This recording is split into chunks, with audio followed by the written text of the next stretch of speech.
Eu resolvi contar isso porque já faz muito tempo e a gente nunca teve uma resposta. Meu nome é Pedro. E isso aconteceu na virada de 1991 para 92. Naquela época eu tinha 19 anos e o meu primo, o Denis, era um pouco mais velho. A gente era muito unido, tipo irmão mesmo. Ele era aquele cara desenrolado que conseguia tudo e sempre liderava nossas aventuras. Naquele final de ano, a gente convenceu meus pais a deixarem a gente usar a casa de praia da família, que fica numa região bem isolada do litoral norte. Era a chance da vida, porque o Denis tinha conhecido 2 garotas e elas aceitaram passar o Réveillon lá com a gente. A gente pegou o carro, que era um modelo velho e vivia dando problema, encheu o porta-malas de tranqueira, comida e fomos. Lembro que a estrada estava bem cheia, mas a gente não ligava para nada. O rádio mal pegava e a gente ia conversando, fazendo piada e planejando como ia ser o feriado. O Denis estava muito animado, dizia que aquele ia ser o melhor Réveillon das nossas vidas. A gente chegou na casa no dia 30, já no final da tarde, com aquele sol de fim de dia que deixa tudo meio alaranjado. A casa era simples, bem estilo de veraneio mesmo, e a gente queria era arrumar as coisas logo para aproveitar. O Denis já foi logo pegando as chaves, abrindo as janelas, e a gente começou a descarregar tudo. As meninas chegaram um pouco depois e a gente já começou a se organizar. A ideia era ficar de boa na primeira noite e descansar da viagem para acordar cedo. A gente estava naquela fase da vida em que tudo parece que vai dar certo. Olhando para trás agora, sinto um aperto enorme de lembrar daquela empolgação, de como a gente estava feliz e não tinha a menor ideia do que estava escondido na escuridão daquela praia deserta. A Silvana e a Cláudia, as meninas que estavam com a gente, adoraram a casa de primeira. Não era nada luxuoso, mas o fato de ser o que a gente chama de pé na areia, com um portãozinho de madeira baixa que dava direto para a vegetação de restinga, deixava todo mundo muito animado. A gente passou aquela primeira noite de um jeito bem comum, sem grandes planos. Fizemos uns sanduíches de presunto e queijo, abrimos uns refrigerantes e ficamos ali na varanda, sentados naqueles bancos de madeira dura, sentindo o vento que sobrava do mar. O Denis estava inspirado, contando umas histórias da faculdade e fazendo as meninas darem risada o tempo todo. Ele tinha esse dom de deixar qualquer ambiente leve. Era o líder natural do nosso grupo. Lá pelas 11 horas da noite, o cansaço da viagem e do sol do fim de tarde começou a puxar as pálpebras de todo mundo. A Silvana comentou que queria aproveitar a praia logo cedo no dia seguinte para pegar o melhor do sol. Foi quando o Denis resolveu encerrar a noite. Amanhã o sol vai estar de rachar. Melhor a gente descansar logo para não perder o dia. Eu achei a ideia ótima. Ajudei a recolher os pratos e os restos do lanche enquanto via o Denis fazendo a ronda dele pela casa.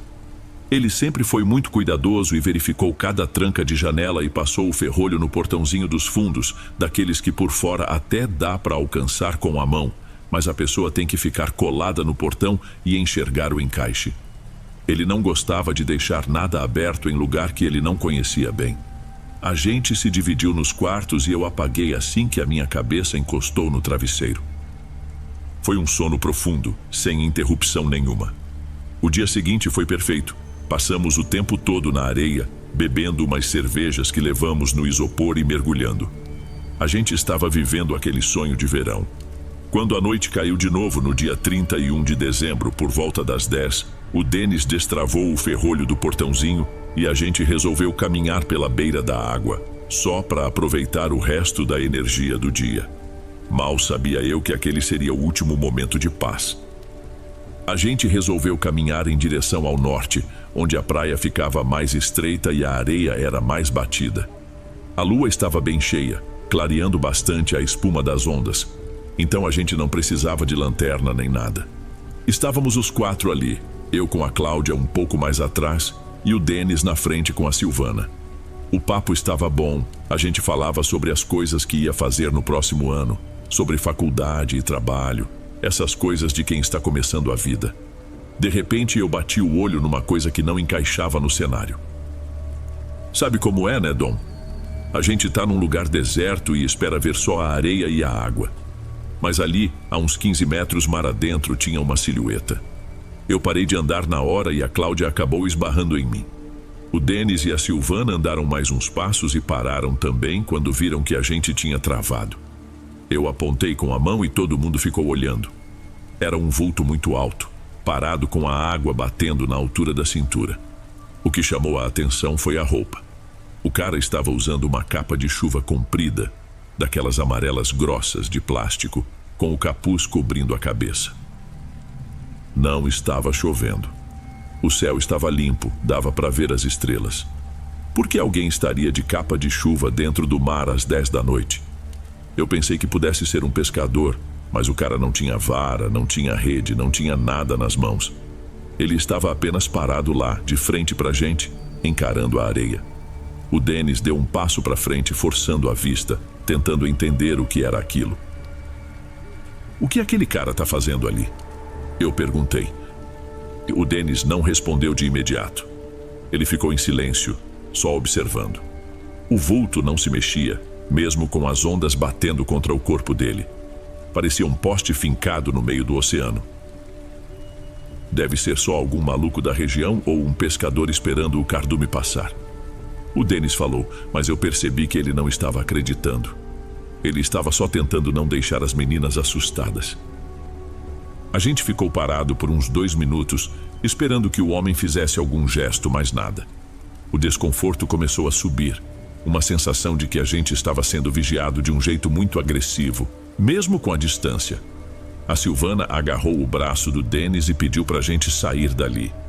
Ela disse que o jeito que o homem estava parado dava agonia, que não parecia uma pessoa normal esperando por peixe. Eu concordei. Não tinha lógica nenhuma naquela cena. A gente resolveu apertar o passo, mas ninguém conseguia tirar o olho daquela figura amarela brilhando sob a luz da lua, no meio do mar todo cinza. Cada passo que a gente dava para longe, eu olhava para trás e ele continuava lá, exatamente na mesma posição, como se estivesse colado no fundo do mar. Aquilo me deu uma urgência de sair dali, uma vontade de sumir daquela areia o mais rápido possível e ir para algum lugar onde tivesse mais gente ou pelo menos mais luz. A gente não quis voltar para casa logo de cara porque ia parecer que a gente era moleque ou que a noite tinha acabado por causa de um estranho qualquer. O Denis sugeriu que a gente fosse para a praia vizinha contornando o morro. Para chegar lá, a gente precisava passar por um trecho de pedras grandes que avançava para o mar, um tipo de costão que dividia as duas praias. Era um caminho que a gente já tinha feito de dia, então sabíamos onde pisar, mas à noite, com aquele clima esquisito, cada movimento parecia levar o dobro do tempo. Vamos lá para o outro lado. Lá é mais aberto e tem as luzes daquela pousada que fica na subida. O Denis falou, tentando passar uma confiança que eu sabia que ele não estava sentindo totalmente. A gente começou a subir as pedras. Eu ia na frente dando a mão para a Cláudia não escorregar e o Denis vinha logo atrás com a Silvana. A lua ajudava e de vez em quando vinha um brilho lá do fundo, dos postes perto da estrada, só o suficiente para eu ver o contorno das pedras e apalpar onde eu ia apoiar a mão.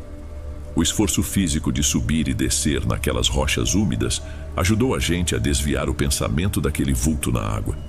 A gente focava em onde colocar o pé, em evitar as partes com limo que brilhavam na penumbra.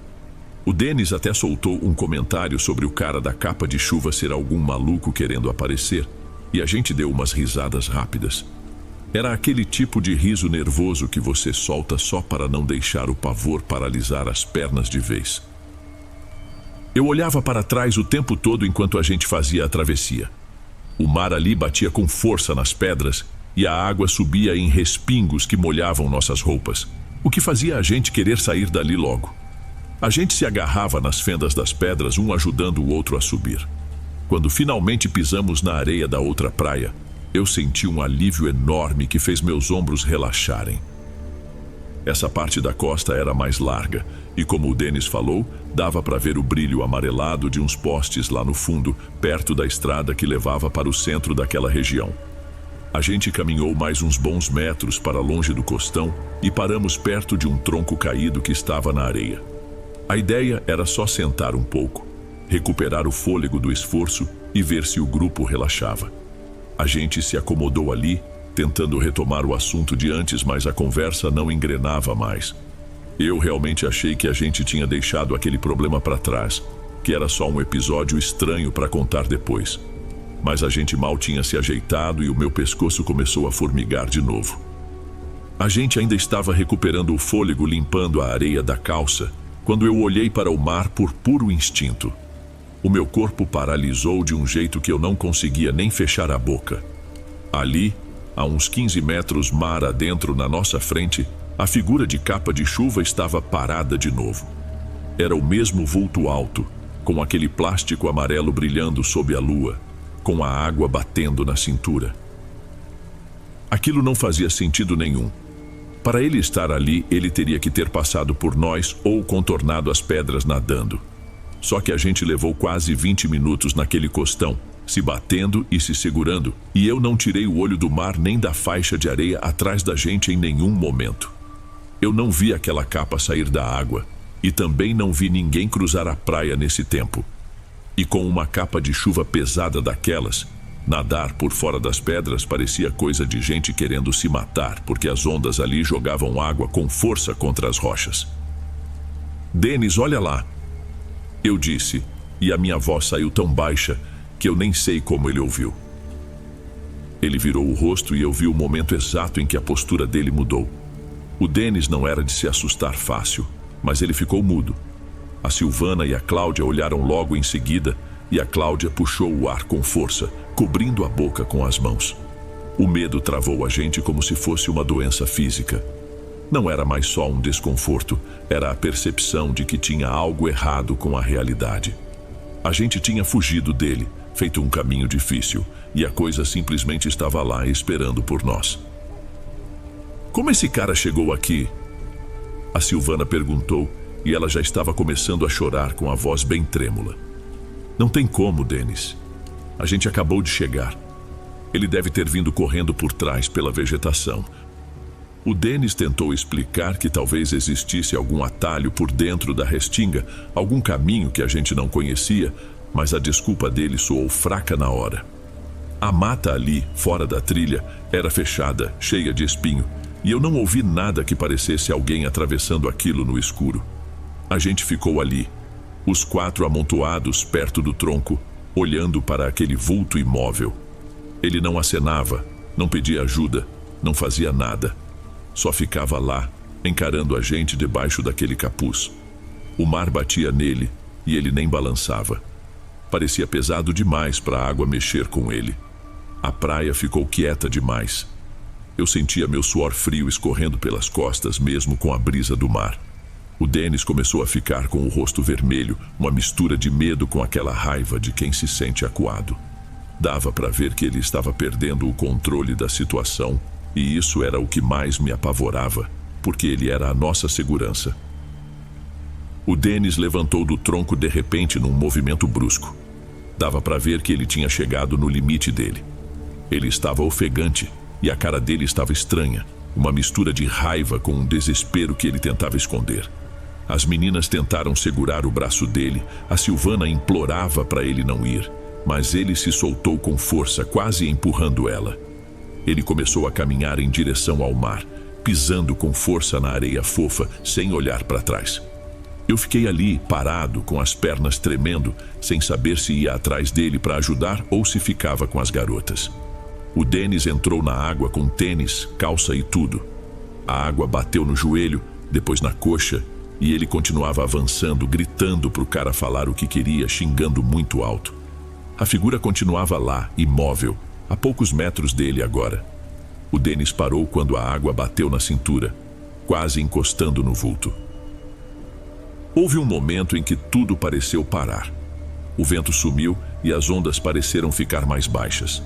O Denis estava ali, de frente para aquela coisa de capa de chuva. Ele estava inclinado para frente, forçando a vista para dentro daquele capuz escuro. De onde eu estava, na areia, eu vi o corpo do meu primo dar um pulo, como se ele tivesse levado um choque. Ele parou na hora e depois começou a recuar de costas, tropeçando na água, com as mãos levantadas como se estivesse tentando se afastar de algo impossível. Eu nunca vou esquecer o tom de voz dele. Era o som de quem tinha perdido o juízo por completo. Que merda é essa? Ele berrou, com a voz saindo rasgada e aguda. Foi aí que a coisa reagiu. Aquela silhueta escancarou uma abertura onde deveria estar o rosto e soltou um grito. Não foi um grito de gente, Dom. Foi um grito muito fino que parecia o som de algo sendo esmagado, misturado com um guincho de bicho ferido. O som era tão forte que eu senti uma vibração dolorida nos dentes e um aperto violento no peito que quase me derrubou. O Dennis deu meia volta e saiu disparado pela água, caindo e levantando desesperado.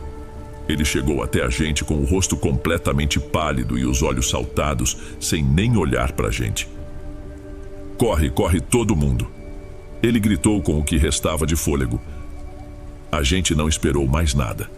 A Cláudia e a Silvana dispararam na frente e eu saí logo atrás, sentindo meu pulmão arder. O Dennis vinha por último, porque ainda estava saindo da água quando a gente arrancou. A gente correu pela areia em direção ao mato, procurando a trilha curta que a gente tinha visto de dia daquele lado, que cortava a restinga e saía perto do portão de madeira da casa. Quando a gente entrou na trilha, ela afunilou e virou corredor de mato, e eu só enxergava as costas de quem estava na minha frente. Eu sentia minhas pernas travando, mas o medo de olhar para trás e ver aquela capa amarela saindo da água era maior que tudo. Eu ouvia ele respingando e xingando atrás de mim, e numa curva fechada com um galho batendo no rosto, eu perdi a silhueta dele. A voz parou de repente como se alguém tivesse tampado a boca dele, e eu não tive coragem de frear. A gente só queria sumir dali. A gente correu aqueles 300 metros como se a nossa vida dependesse de cada passo. Eu sentia meu coração batendo tão forte que parecia que eu ia desmaiar a qualquer momento. Mas a adrenalina não deixava eu parar. A Silvana e a Cláudia chegaram primeiro no portão de madeira da casa, e eu entrei logo em seguida, batendo o ferrolho com tanta força que quase quebrei o trinco. Eu me virei para a sala ofegante, tentando puxar o ar, e acendi só uma luz fraca daquelas que não clareiam a varanda só para eu enxergar os trincos. Aí comecei a trancar todas as janelas, as venezianas, tudo que pudesse dar acesso ao lado de fora. As meninas estavam sentadas no chão, chorando alto, num estado de choque total, sem conseguir falar uma palavra completa. Eu olhei para o lado, esperando ver o Dennis encostado na parede ou reclamando da correria, mas ele não estava lá. Eu achei que ele tivesse ficado um pouco mais atrás ou que tivesse dado a volta pela lateral da casa para conferir o outro portão. Fiquei parado no meio da sala, com a mão no trinco da porta principal, esperando o som dele batendo na madeira ou gritando para eu abrir. Passaram 5 minutos, 10 minutos e nada. O silêncio que tomou conta da casa era terrível, muito pior do que o grito que a gente ouviu na praia, porque era um vazio que não trazia resposta nenhuma. Eu chamava o nome dele bem baixo no começo e depois gritando pelas frestas das janelas, mas só o que eu escutava era o barulho constante das ondas quebrando lá longe. A gente passou a noite inteira encolhido na sala sem acender as luzes principais para não chamar atenção. Eu não tive coragem de abrir aquela porta e as meninas não paravam de tremer. Toda vez que um galho batia no telhado ou o vento balançava o portãozinho de madeira, a gente achava que era aquela coisa voltando. Quando o sol começou a sair, já era 1º de janeiro. A gente entrou no carro e eu dirigi até a delegacia da cidade vizinha. A polícia foi lá, fez buscas na areia, na beira d'água e entrou no mato de restinga, mas não achou nada de concreto. Não tinha sinal visível de luta, não tinha rastro de sangue, nem um pedaço de pano que desse para dizer que era dele. O Dennis simplesmente sumiu da face da terra entre o mar e a nossa casa. As autoridades disseram que ele deve ter se afogado com o pânico e que o corpo ia aparecer em alguns dias, mas eu sei o que eu vi. Ele estava correndo com a gente no mesmo caminho. Como é que alguém some num trecho curto de uns 300 metros entre areia e restinga baixa sem ninguém ver?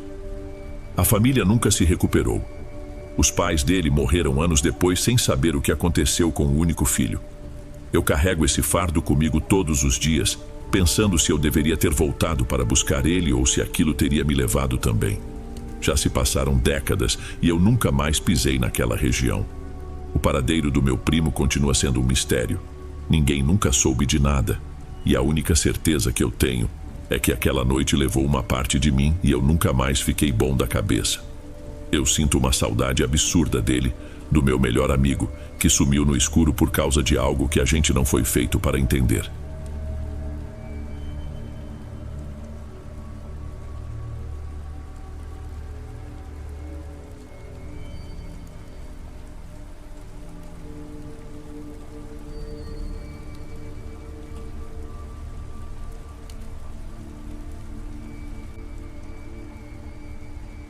Se estiver gostando dos relatos, não se esqueça de já deixar o seu like, ele é muito importante.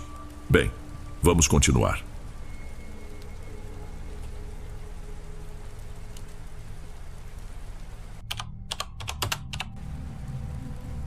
Demorei para escrever porque na minha família eu virei a louca da história. Tudo aconteceu em 2010. Eu era enfermeira de UTI e estava no limite do estresse, precisando parar um pouco. Quando sugeriram que eu passasse as férias cuidando da minha tia-avó em uma casa de praia no litoral de Pernambuco, eu aceitei na hora. Achei que o mar e o isolamento iam me ajudar a relaxar, mas foi justamente o contrário. A casa era uma construção velha, com aquela varanda comprida que rodeava toda a estrutura e as paredes descascando pelo salitre. O lugar era bem isolado, longe de qualquer vizinho, cercado por um mato rasteiro e pelos recifes que apareciam quando a maré baixava. Minha tia já estava com Alzheimer, esquecendo nomes e datas, mas o corpo dela ainda era muito resistente para a idade, apesar das articulações gastas. Eu ficava ali responsável pela medicação e pela comida dela enquanto o resto da família resolvia problemas de inventário na capital. Os primeiros dias foram puramente exaustivos. Eu passava o tempo todo limpando a areia fina que o vento jogava para dentro e tentando convencer a idosa a tomar os remédios na hora certa.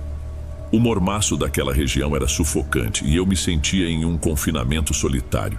Sem sinal de celular e sem ninguém para conversar, eu vivia num ciclo de cansaço. Eu olhava para aquele mar e só sentia um fardo enorme nas costas. Achava que o meu maior problema seria lidar com a confusão mental dela. Mas o que começou a acontecer nas madrugadas não tinha nada a ver com o que eu estudei na enfermagem. Na segunda semana, o padrão de sono dela mudou completamente.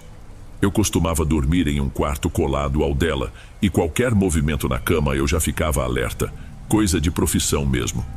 Uma noite, por volta das 2 horas da manhã, eu acordei com um barulho de algo arrastando no corredor. Era um passo firme, mas muito lento, como se ela estivesse carregando o próprio corpo com dificuldade. Eu levantei e abri a porta devagar, achando que ela estivesse apenas confusa e procurando o banheiro. Vi a silhueta dela no fim do corredor, parada perto da porta que dava para a varanda. Ela estava de costas para mim, com a camisola branca balançando um pouco por causa do vento que entrava pelas frestas. O que me deteve ali não foi a caminhada noturna, porque isso até é comum em pacientes com demência. O que me fez parar foi o som que ela estava fazendo. Era um barulho seguido, feito com a língua contra o céu da boca, mas não era um som de boca comum. Parecia uma comunicação, algo muito específico e constante. Eu chamei o nome dela bem baixo para não dar um susto, mas ela nem se mexeu. Fiquei ali observando por uns minutos, sem entender se ela estava acordada ou em algum tipo de transe. A cada 10 segundos ela repetia aquele barulho. Eu cheguei mais perto e percebi que ela estava olhando fixamente para a escuridão lá fora, em direção aos recifes. Tentei tocar no ombro dela para levá-la de volta para o quarto, mas quando minha mão encostou no tecido da camisola, ela parou de estalar a língua na hora. Ela se virou bem devagar. Os olhos dela estavam arregalados, mas não pareciam perdidos como costumavam ficar durante o dia. Tinha uma atenção ali que me incomodou de um jeito que eu não sei explicar. Ela não disse nada, apenas me obedeceu quando eu a guiei pelo braço. O braço dela estava muito rígido. Parecia que os músculos estavam tensos por uma força que não era natural para uma mulher daquela idade. Coloquei ela na cama e fiquei sentada na poltrona até o sol nascer, tentando entender se aquele barulho era algum sintoma novo que eu ainda não conhecia. Na manhã seguinte, eu tentei ignorar o episódio dos estalos e foquei na limpeza. O ar no quarto dela estava abafado. Então abri as janelas para entrar um pouco do vento do mar, enquanto eu ia trocar os lençóis. Quando eu puxei o cobertor leve que ela usava, ouvi um barulho de algo orgânico quebrando.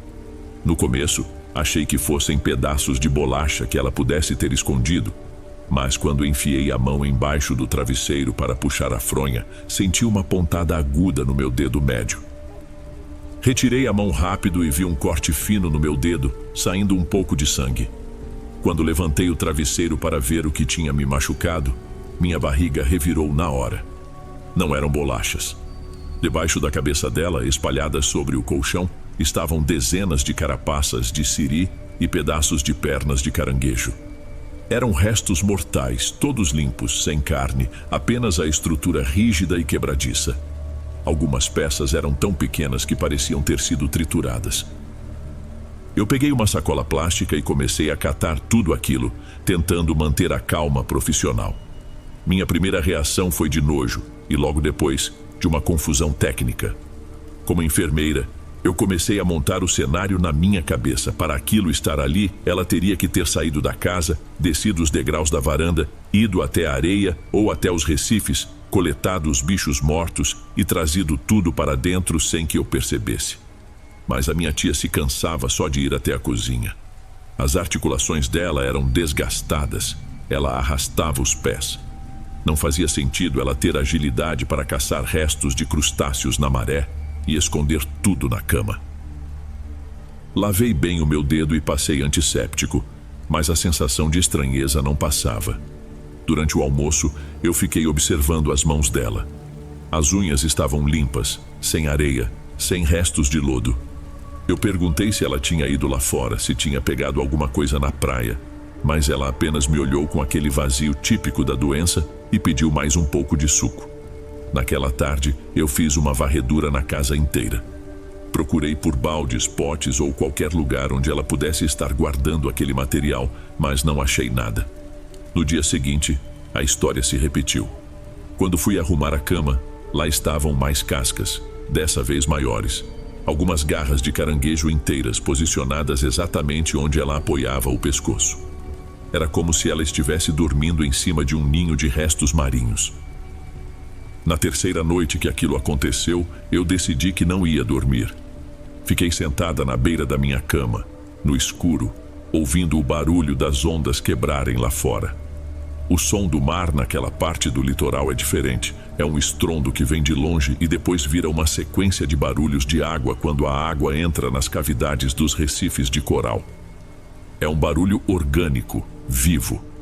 Por volta das 3 horas da manhã, eu ouvi a maçaneta do quarto dela girar e a porta ranger. Não houve hesitação dessa vez. O passo dela estava mais firme, menos arrastado do que o normal. Eu esperei ela passar pelo corredor e contei até 10 antes de sair. Fui seguindo a silhueta dela até a varanda. Minha tia estava parada exatamente no mesmo lugar da noite anterior, mas o corpo dela parecia mais inclinado para a frente, quase pendurado sobre o parapeito de madeira velha. O vento batia forte, mas ela não tremia.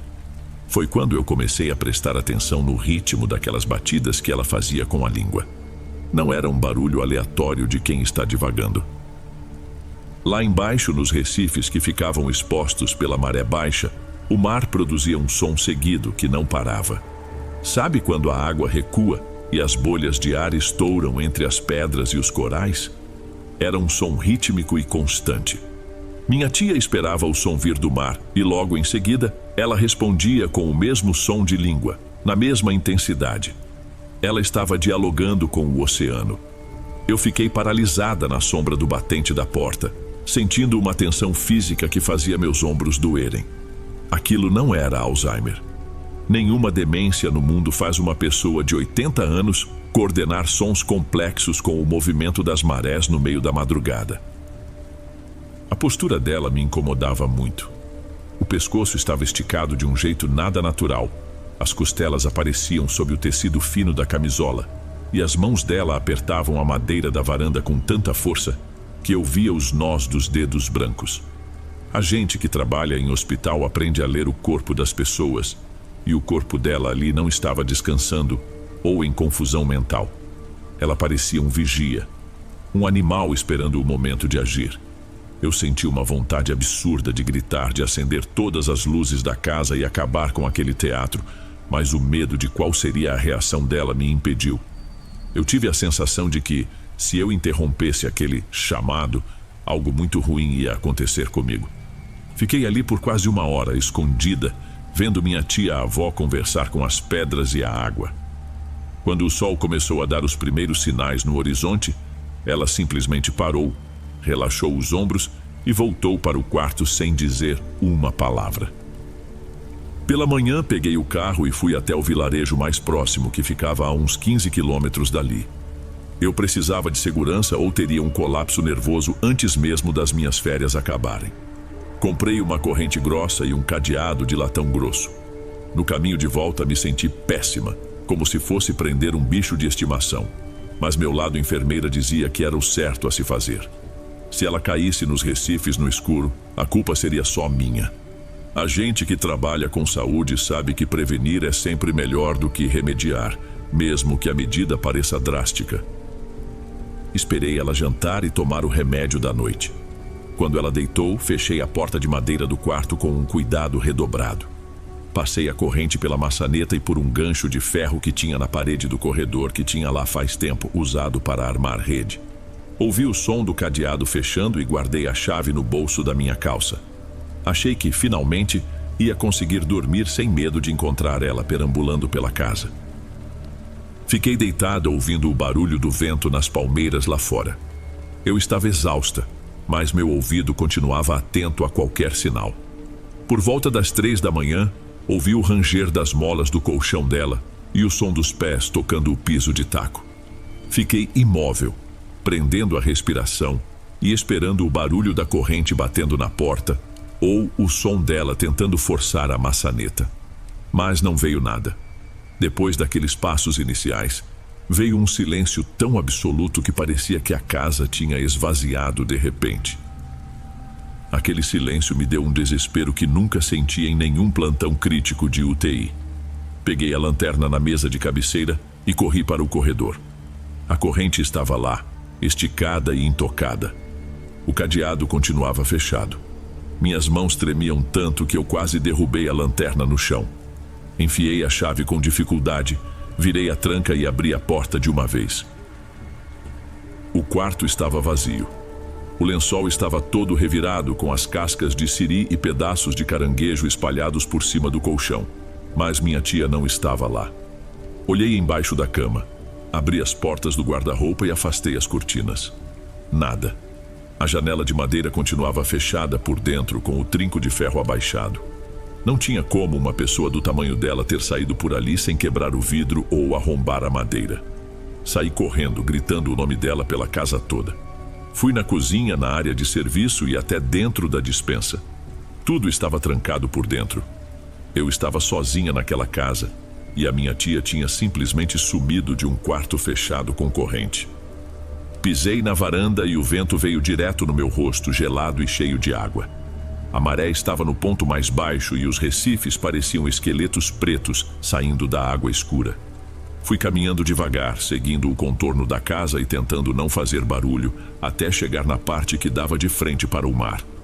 Foi ali que eu vi a cena que me persegue até hoje.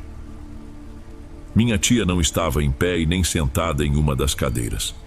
Ela estava agachada de cócoras, bem na beirada, onde o piso encontrava o parapeito de madeira.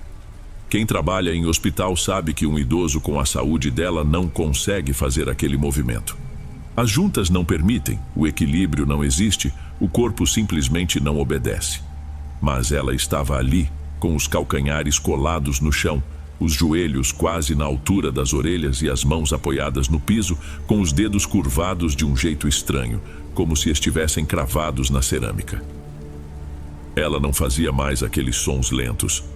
Agora o som era rápido, frenético, uma sequência de batidas de língua que parecia acompanhar exatamente o ritmo da espuma branca que estourava nas pedras lá embaixo. A camisola dela estava ensopada, grudada no corpo, e eu conseguia ver cada vértebra da coluna dela saltando pela pele. Ela parecia estar ficando mais magra e mais rígida a cada segundo que passava. Eu tentei falar. Tentei chamar pelo nome dela, mas a minha voz não saía, minha garganta parecia fechada por uma pressão física. Sem que eu fizesse qualquer barulho ou desse um passo, ela parou de estalar a língua. O silêncio que veio depois foi muito pior que o ruído. Ela girou o pescoço de um jeito brusco, muito rápido para uma pessoa comum, e me olhou. Não tinha mais o olhar perdido do Alzheimer. Não tinha a confusão ou a fragilidade da demência que eu cuidava durante o dia. Os olhos dela brilhavam com uma clareza que me fez recuar 2 passos na hora, quase tropeçando nos meus próprios pés. Eu não preciso de cuidados. Ela disse isso com a voz limpa, firme, sem a hesitação de quem não lembra onde está ou quem é. Eu continuei parada com a lanterna tremendo na minha mão sem conseguir formular uma frase. Ela inclinou a cabeça um pouco mais para o lado como um bicho curioso e completou com um tom que parecia uma sentença. Quem deveria se preocupar com isso é você. Assim que o dia amanheceu, eu não esperei nem o café ficar pronto. Peguei minhas coisas, joguei tudo dentro do carro de qualquer jeito e tirei minha tia daquela varanda. Ela estava calma, sentada na cadeira de balanço como se nada tivesse acontecido, com aquele olhar vago de sempre. O trajeto até a capital foi o mais longo da minha vida. Eu não conseguia parar de olhar para as mãos dela pelo espelho retrovisor, esperando ver alguma garra ou algum movimento bizarro, mas ela permaneceu em silêncio o tempo todo. Quando cheguei na casa dos meus primos e tentei contar o que tinha visto, o acolhimento que eu esperava virou um julgamento rígido. Eu descrevi a posição de cócoras, a voz lúcida, os estalidos e principalmente as cascas de siri debaixo do travesseiro. Eles riram na minha cara. Disseram que eu estava tendo um esgotamento mental por causa do trabalho na UTI e que o isolamento da praia tinha me feito imaginar coisas. A situação piorou quando foram examinar o quarto dela na casa de praia dias depois. Eu já tinha recolhido e jogado fora as cascas, e foi isso que eles usaram para dizer que eu estava inventando. Minha palavra, depois de anos de dedicação à profissão, não valia nada perto da imagem de fragilidade que aquela idosa projetava para os outros. O clima ficou tão insuportável que eu cortei relações com quase todo mundo. 2 anos depois, eu recebi uma ligação de um advogado. Minha tia tinha morrido. Eu não fui ao enterro, mas perguntei como tinha sido o fim. O relato que recebi me deu náuseas. Ela foi encontrada na varanda daquela mesma casa de praia onde insistiu em passar os últimos meses. Estava sentada com a cabeça encostada na pilastra, olhando para o mar. O laudo dizia morte natural, mas o advogado comentou, como quem não quer nada, que foi difícil colocar ela no caixão porque o corpo estava em uma rigidez absurda, curvado de um jeito que os médicos não conseguiam explicar, e que o cheiro que saía da pele dela lembrava maresia podre e lodo. Hoje eu continuo trabalhando, Dom, mas nunca mais aceitei cuidar de idosos da família e muito menos piso em uma casa de praia. Quando o silêncio do meu apartamento fica muito grande, às vezes eu acho que ouço um clique vindo do canto do quarto. Eu sei que é coisa da minha cabeça, mas a frase dela nunca saiu da minha mente. Ela não precisava de cuidados. Ela já fazia parte de algo muito maior e mais velho do que qualquer medicina que eu conheça.